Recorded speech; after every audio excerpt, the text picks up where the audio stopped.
Hello students, maths classes bye Poonam में आपका स्वागत है। आज हम करेंगे DOE worksheet mission mathematics class 10th की, जिसमें आपके लिए बहुत ही इम्पोर्टेंट क्वेश्चन है। ये क्वेश्चन आपका मिड टर्म में, एनुअल टर्म में बहुत इम्पोर्टेंट है, तो इसको बिल्कुल अच्छी तरह से समझें और इसको ज़रूर प्रैक्टिस करें। ये प्रैक्टिस करने ही से ही आपको आएगा। इसको देखें और इसको 3-4 बार प्रैक्टिस करें, और ये क्वेश्चन बहुत इंपॉर्टेंट है, तो प्लीज़ इसको प्रैक्टिस ज़रूर करें। अपरिमेय संख्या, इसके बारे में हम पहले भी बात कर चुके हैं। अपरिमेय संख्याएं क्या होती हैं? वो संख्याएं जो परिमेय नहीं होती है, यानी जिसको हम p/q की फॉर्म में नहीं लिख सकते हैं। और जहाँ वही डेफिनेशन है, p और q पूर्णांक होते हैं, q is not equal to 0 होता है, ठीक है, अर्थात जो परिमेय संख्याएं नहीं होती हैं। Which can't be express as p/q form where pq belongs to z and q is not equal to 0 means which are not rational number. वो नंबर जो रैशनल नहीं होते हैं उनको हम इर्रेशनल नंबर बोलते हैं। तो हम सबसे पहले करेंगे √2 अपरिमेय संख्या है। मैंने एक क्वेश्चन इसका जो वर्कशीट में दे रखा है √5 का, उसको मैंने इंग्लिश मीडियम में किया हुआ है, एक हिंदी मीडियम में किया हुआ है। तो दोनों को मैं समझाऊंगी। इंग्लिश मीडियम वाले बच्चे उसको देख के कर सकते हैं और हिंदी मीडियम वाले बच्चे √2 से की हेल्प से बाकी के क्वेश्चंस कर सकते हैं। तो सबसे पहले मुझे जो √2 अपरिमेय संख्या है, इसको सिद्ध करना है, उसके लिए एक परिमेय यूज़ होगी, वो पढ़ लेते हैं। यदि p एक अभाज्य संख्या है तथा p a² को विभाजित करता है, तो p a को भी विभाजित करेगा, जहाँ एक घनात्मक पूर्णांक है। इसका मतलब क्या है? देखो, p एक अभाज्य संख्या है, p प्राइम नंबर है, ठीक है। जैसे अभाज्य संख्याएं क्या होती हैं? जो सिर्फ अपनी टेबल में आती हैं, ठीक है, जो 1 और अपनी टेबल में आती हैं, उन्हें अभाज्य संख्याएं कहते हैं। इसने कहा अगर कोई प्राइम नंबर किसी a² को विभाजित करता है, तो p जो है वो a को भी विभाजित करेगी। फॉर एग्ज़ाम्पल, जैसे प्राइम नंबर ले लिया मैंने 2, ठीक है, और 2 जो है वो 16 को विभाजित कर रहा है, ठीक है। इस विभाजित करने का मतलब क्या है? 16 जो है वो 2 से डिवाइड हो रहा है। तो इसका कहने का मतलब है, ये तो a² हो गया, किसका स्क्वायर है? ये 4 का स्क्वायर है। तो 2 जो है वो 4 को भी विभाजित करेगा, यानी 4 जो है वो 2 से डिवाइड होगा। तो ये है इसका मतलब कि अगर p a² को डिवाइड करता है, विभाजित करता है, तो p जो है वो a को भी विभाजित करेगा।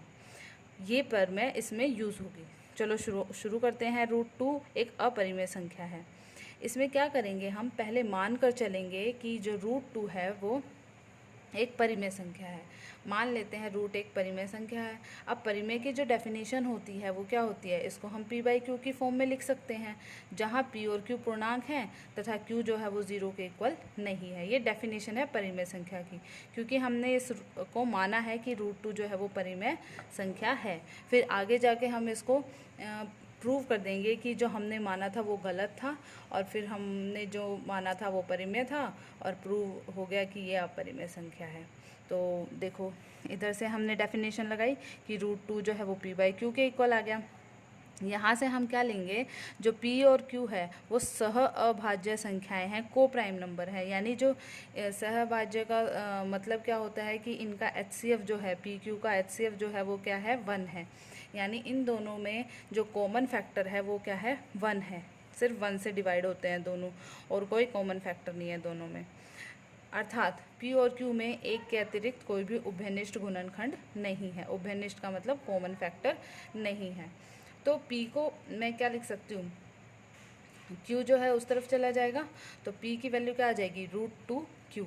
दोनों तरफ हम वर्क कर लेंगे, तो ये p² हो गया, और √2 का जब मैं मल्टीप्लाई करूँगी √2 से दोबारा से, तो √2 क्या हो जाएगा? इस तरह से लिख लेंगे हम 2 को 2, और पेयर कर लेंगे, और पेयर जो है वो एक बाहर आ जाता है। तो इस तरह से स्क्वायर रूट के बाहर जो है मेरा 2 आ जाएगा। तो दोनों तरफ वर्क करने से क्या आ गया? p² = 2q²।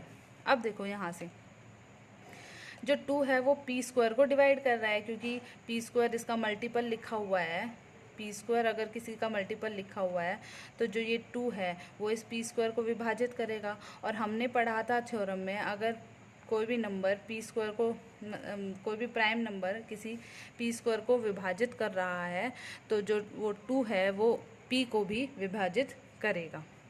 तो मान लेते हैं जो p है उसको मैं क्या लिख सकती हूँ 2m। देखो इसका मतलब क्या है, p/2 है, यानी जो p है वो ऊपर है और वो बड़ा है, ये बड़ा नंबर है, और 2 जो है वो छोटा नंबर है। तो बड़े नंबर को मैं क्या लिख सकती हूँ 2 का कुछ मल्टीपल, क्योंकि ये इसको विभाजित कर रहा है तो यहाँ मान लिया कुछ 4 भी हो सकता है, 8 भी हो सकता है। अगर 2 4 को डिवाइड करेगा तो मैं क्या लिख सकती हूँ 4 = 2 × 2 लिख सकती हूँ। अगर 2 8 को डिवाइड करेगा तो मैं क्या लिख सकती हूँ 8 = 2 × 4 लिख सकती हूँ, यानी 2 का कुछ ना कुछ मल्टीपल लिख सकती हूँ मैं ऊपर वाले को। तो इसलिए मैंने क्या किया, p को क्या लिख दिया 2m, 2 का कोई मल्टीपल लिखा है। तो दोनों तरफ हम स्क्वायर करेंगे, p² = 4m²। अब p² की वैल्यू क्या थी 2q²। अब इसकी जब p² की जगह हम क्या पुट कर देंगे 2q² पुट कर देंगे, 4m² एज इट इज़ है। तो यहाँ से हमारा 2 से 2 कैंसिल हो गया, q² की वैल्यू क्या आ गई 2m² आ गई। अब देखो q² को मैंने किसी का मल्टीपल लिखा है, यानी ये जो 2 है वो इस q² को विभाजित करता है। अभी फिर से थ्योरम लग जाएगी कि 2 अगर q² को विभाजित करता है तो 2 q को भी विभाजित करेगा। इसका अर्थ है, अब देखो यहाँ से और यहाँ से, अब देखो यहाँ से क्या आ गया कि जो ये 2 है वो p को डिवाइड कर रहा है, 2 q को भी डिवाइड कर रहा है, तो कॉमन फैक्टर दोनों का 2 तो हो गया हमारे पास, यानी HCF जो है वो 2 आ गया मेरा यहाँ से। पर हमने तो ये माना था कि उभयनिष्ठ गुणनखंड जो है वो कितना होना चाहिए, कितना है 1 है, पर यहाँ पर 2 आ गया। तो हमने जो माना था कि ये एक परिमेय संख्या है वो गलत हो गई, तो ये हमारी एक अपरिमेय संख्या है। तो इस तरह से हम इस √2 को सॉल्व कर सकते हैं, और ये बहुत इंपॉर्टेंट है, मैं फिर दोबारा बता रही हूँ, इसको ज़रूर बहुत बार प्रैक्टिस करें। Thank you. जिसको वीडियो अच्छी लगे प्लीज़ लाइक और सब्सक्राइब ज़रूर करें।